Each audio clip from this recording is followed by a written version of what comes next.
हमें कैसे मालूम पड़े? देखिए,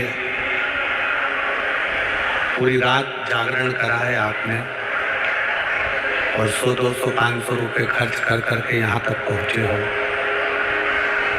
आज विराम दिवस की कथा जो सुन लेता है,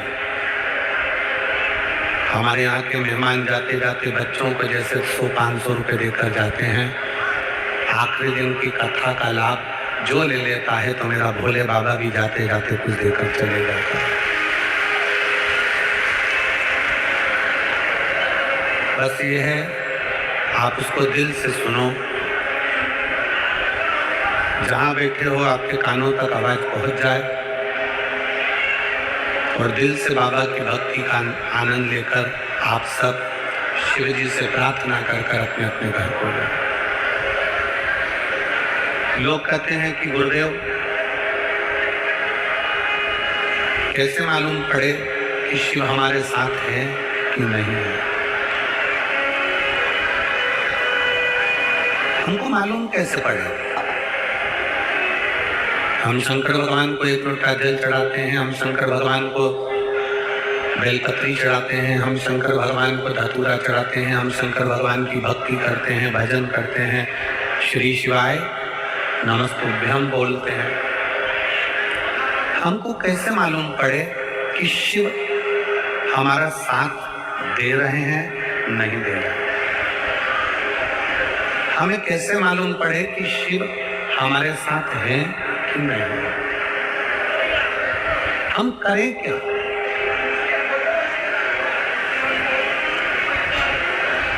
शिव हमारे साथ में है कि नहीं है, शंकर हमारे साथ हर पल हर घड़ी है कि नहीं, ये हमें कैसे मालूम पड़ेगा?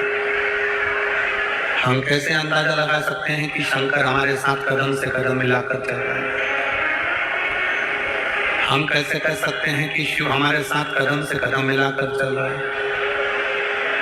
शिव महापुराण की कथा कहती है, शिव तुम्हारे साथ है कि नहीं है, इसका पता लगाने का सबसे सुंदर तरीका है।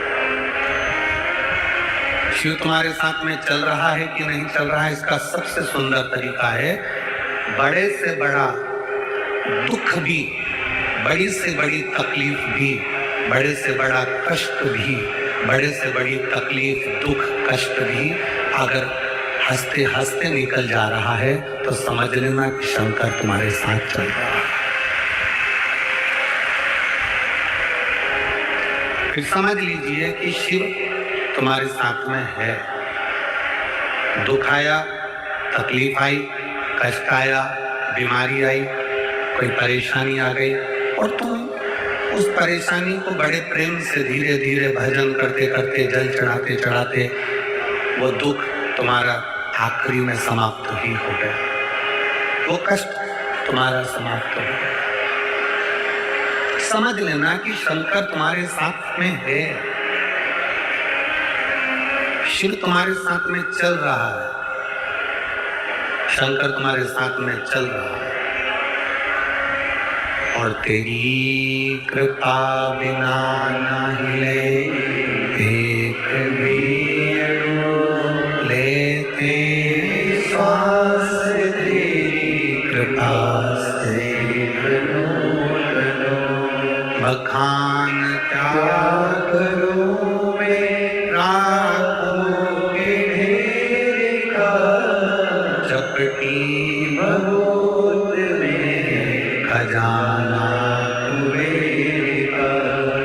हे गंगाधर मुक्ति द्वार ओंकार तू, भोले ओंकार तू, आयुष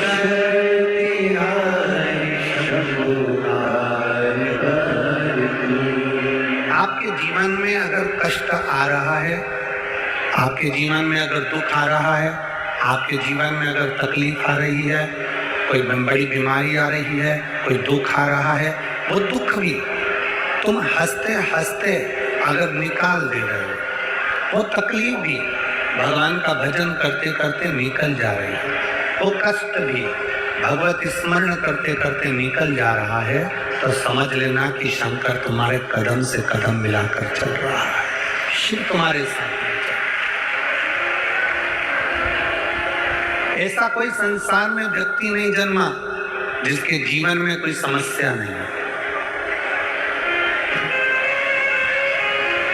एक बड़े से बड़ा संत है, साधु है, सन्यासी है, तपस्वी है, कोई मंत्री है, कोई संतरी है, कोई कलंतरी है, कोई छोटे से छोटा व्यक्ति और बड़े से बड़ा व्यक्ति, किसी को भी निकाल लीजिए जिसकी जिंदगी में समस्या है।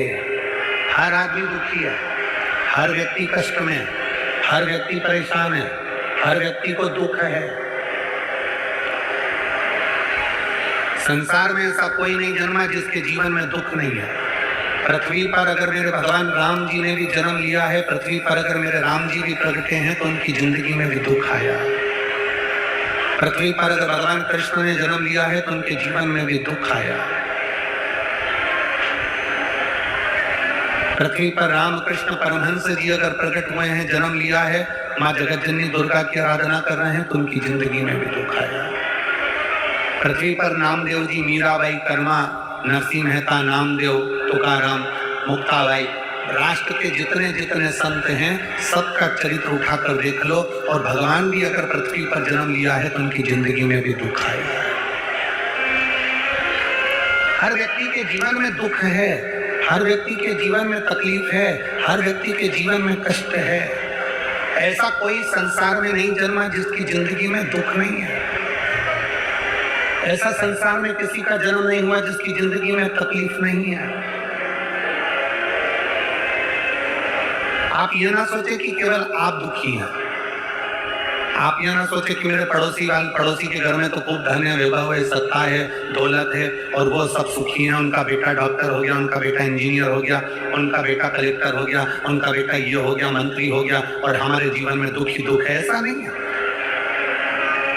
जो डनलप के गद्दे पर सो रहा है वो भी दुखी है, और जो रोड पर सो रहा है वो भी दुखी। दुख शिव महापुराण की कथा कहती है, संसार में अगर जन्म लिया है तो दुख भी जन्म के समय पर हमारे साथ में चलता रहता है। पर शिव महापुराण की कथा कहती है कि संसार में ऐसा कोई नहीं जिसको समस्या नहीं, पर संसार में ऐसी कोई समस्या नहीं जिसका हल शिव महापुराण में नहीं है।